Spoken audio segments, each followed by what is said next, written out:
I think what's great is this house was built almost like a fitted suit for a specific couple who were big art collectors who had a classic house with, traditional rooms, a tennis court, things on the same piece of land. And I think that when they built this house, they were sort of at a point in their life where they understood what kind of real luxury and what it meant to live in a house that was purposeful and had nothing superfluous or extra or unnecessary, but was really about a beautiful series of rooms that opened onto gardens in kind of every direction. And I think what's been amazing about that is, having built houses for ourselves or for building houses for so many people that I've done, the idea of a house that was really about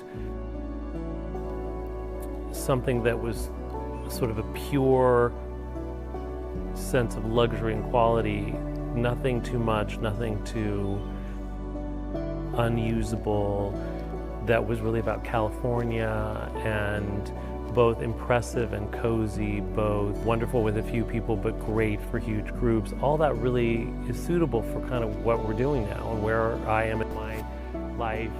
And I think that's been really great. It's sort of like the house was like a suit you find that fits you great off the rack, but with alteration and adjustment, it's sort of perfect for you. And I think that's something that was maybe not even really known to us when we bought it, but having lived here, we really realized that even though it was built for someone else, it really suits this phase in our life as well.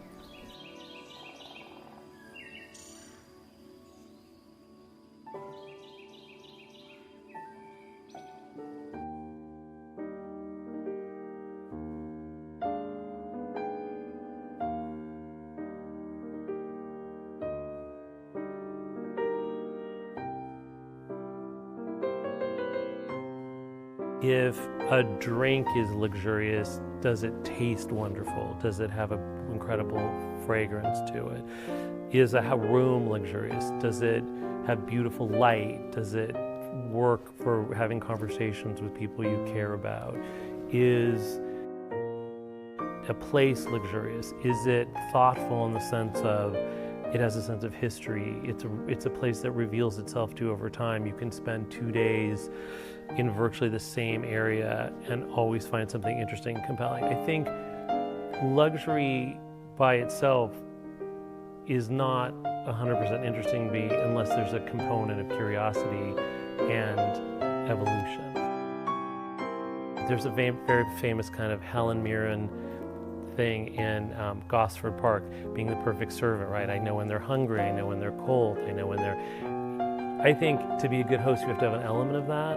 You have to be anticipatory about what people want, that people don't want steak and Barolo red wine on a night that's 92 degrees, that they don't want heavy blankets in the summer, that they don't want iced tea on a freezing cold day. You're just being aware of like, maybe I should turn the heat on in this room. Don't these flowers smell wonderful? Do you want Epsom salts next to the bath in a nice container? So if somebody takes a bath after taking a run, that is extra, that's more than just a regular bath. I think all of those things make a really good host.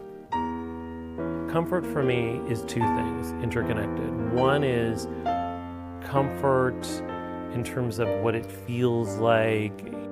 Can I sit on it in a way that I'm relaxed? Does it have a sensory quality, sort of touch and color that I respond to? But also comfort, I think, is technical. Is the sofa close enough that I can talk to someone else? Is it comfortable in terms of how it works? Is a room too echoey? Is a room too bright? Is a room too loud? Or is it too cold? I think it's about comfort is trying to be conscious of the three-dimensional in space and all the different senses that you have and how they relate to each other. Comfort is not just for me about, a fuzzy blanket. I think there's more to it. And I think part of what the design sort of kind of practice that I'm interested in and being professional, part of that is being conscious of comfort aspects that other people don't even think about in terms of their houses.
I think what's an interesting concept to me and how I think about this house is that because it is a series of kind of boxes, if you will, it is a series of gallery spaces. I mean, this, I think all houses are, but I think maybe this is more of that than most, because I think in many ways it was originally built to be a sort of receptacle for art. I think what it's become is essentially a gallery of where I am in my life now. It's really filled with things, books that I love now, books that I've read from the past, but books I want to read, sort of buying because I'm interested in certain artists or certain periods in time. It's filled with art that I've loved for a very long time, but also artists that I know now, who I'm working with now, craftsmen that I, long admired, but also are doing new things for me.